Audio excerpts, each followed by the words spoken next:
Assalamualaikum warahmatullahi taala wabarakatuh. Pada hari ini saya dan tim mengunjungi Provinsi Riau untuk melakukan monitoring pengawasan pelayanan publik, khususnya terkait dengan tata kelola pelayanan publik yang berhubungan dengan perkelapa sawitan dari hulu sampai hilir. Salah ini SHM tahun 81 nih Pak. SHM ya? Iya, sertifikatnya. Jadi total ada berapa lahan ini seperti begini?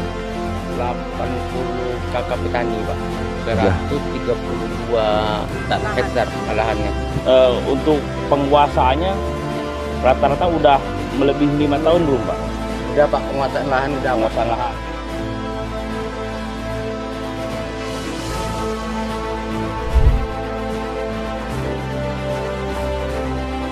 Tadi ketemu dengan lahan sawit yang dulunya adalah lahan transmigrasi. Jadi sawit di lokasi tadi ini berada di lahan transmigrasi yang sudah ada sertifikatnya. Tetapi pemerintah, dalam hal ini KLHK, menganggap lahan ini masuk dalam kawasan hutan. Dampaknya apa?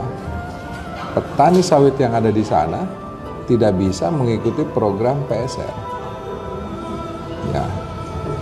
Nah, kalau tidak bisa mengikuti program PSR, otomatis sawitnya tidak produktif kembali. Nah, hari ini untuk menyisir persoalan itu bukan hanya melihat lahan, tapi Ombudsman juga melihat rantai pasok dari sawit hingga ke pengolahan kelapa sawit. Nah, itu ternyata TBS dari petani itu tidak langsung ke PKS, tapi melalui apa yang disebut dengan RAM. Jadi sawit-sawit yang TBS yang dipanen ini nanti diambil oleh pelaku usaha RAM ini. Nah, nanti dibeli oleh pelaku usaha RAM ini, nanti disortir, nah dari RAM ini baru dijual ke PKS. Coba Pak bisa diceritakan sedikit kegiatan di sini tuh seperti apa? Masyarakat ini Pak biasanya 2 minggu sekali panen. Ya kan? 2 minggu sekali itu panen, terus ke sini. Ya, Berarti ditimbang Bapak yang... ya cuman kami rata-rata orang sini cuma yang istilahnya petani-petani, bukan tengkulak enggak, petani langsung. Oh, ke sini itu langsung petani ya? Petani.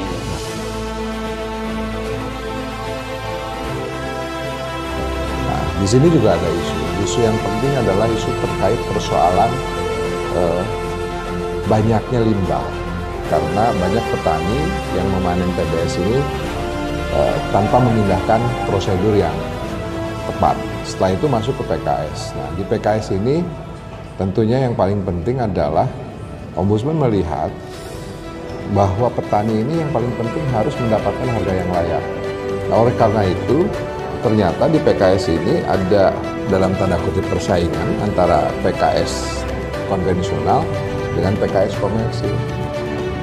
Nah, bedanya apa? Kalau PKS konvensional itu punya lahan sendiri, kalau PKS komersil tidak punya lahan sendiri.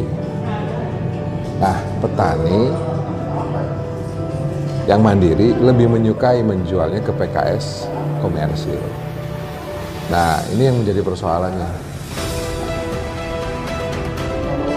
Di satu sisi, perlakuan pemerintah terhadap PKS ini nggak sama.